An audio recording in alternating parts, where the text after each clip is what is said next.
In a world where living your own life becomes illegal to those who want to control you for things like your genitals or hard labor, a war had begun. America, from its beginnings, was a newborn idea away from the centuries of being told how to be by someone who has the power to force their will onto others. To some extent, even when it became about their own independence from the British Crown over taxes, they would even do things like dress up as neighbouring indigenous people of the area who were already there before then to raise hell for their own independence, which became a law, even to the modern day, in places like Boston, where they wanted to outlaw Indian people from being there. Years of conquest progressed from the days of Boston to the years taken by individuals who sought out what they wanted for their newfound ideas of freedom.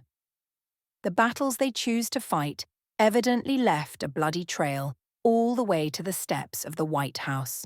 It forced completely random strangers to them to be forced to live like they do and to be as careless and ruthless as they could with what they stole from others.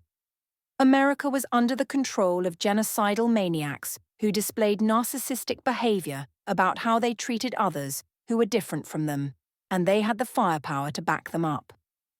Eventually, after all of the blood that was spilled just for them to establish their dream of making America a big mess of land from coast to coast with ideas that sprouted that helped make it seem more likable, like manifest destiny, the many indigenous nations of this land were betrayed and mutilated and raped from who they were into what they'd become.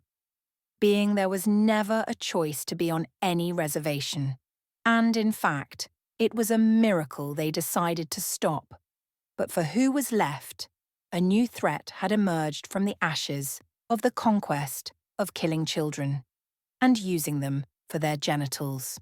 The threat of complete erasure of one's own cultural identity.